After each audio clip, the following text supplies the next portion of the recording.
Okay, welcome back to part 2 of choosing the right journal. Okay, so we're still talking about the right journal for the right audience.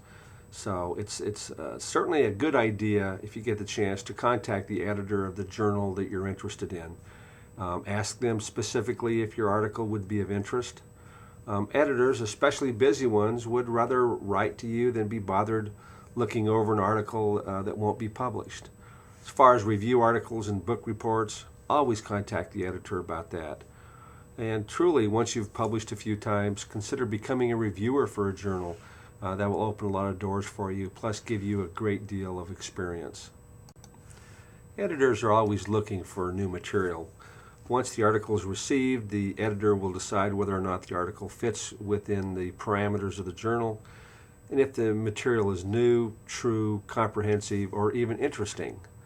The editor then will send you a letter stating that the article is under review, and then what happens next is they send it to peer reviewers, usually at least 2, sometimes 3.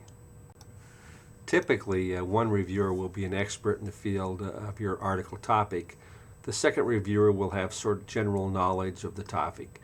As a reviewer, I also send the statistical portion to an expert to assure statistical accuracy.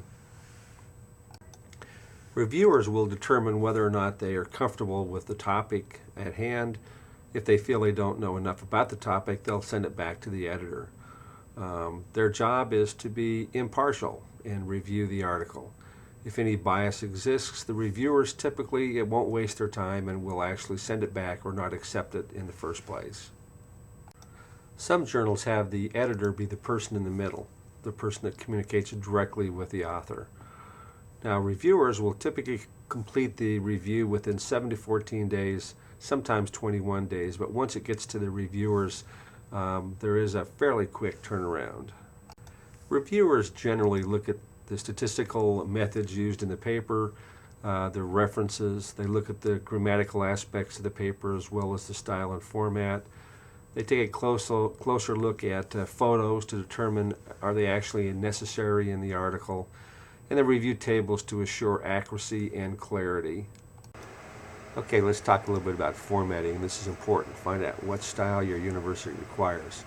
For instance, Nova Southeastern University and A.T. Still University require APA formatting. We recognize that many medical publishers require you to conform to the uniform requirements for manuscripts submitted to biomedical journals, similar to that of the American Medical Association. Let's talk a little bit about the submission package to the editor and what to include. First of all, usually you'll have a statement of financial disclosure or relationships that might constitute a conflict of interest.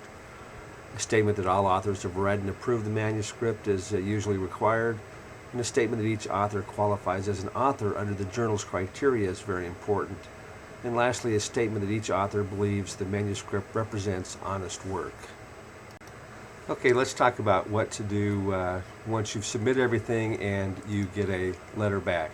First of all, it's really important that you don't take criticism personally, especially in the business of publishing articles. Once you get a letter back from the editor, please read the entire article before you react, and check to see if they'll accept it if you make particular changes. And a lot of times they're just changes that can easily be made. Learn from the criticism. If you feel that the reviewer is wrong, on the other hand, or not accurate in their assessment, you can write a response letter to the editor. Let the editor work with the reviewer to resolve that issue. Okay, well that's it for this mini lecture, and hopefully we've shared a few things with you about the whole idea of how to choose a journal. Anyway, so thanks for listening, and I will see you down the road.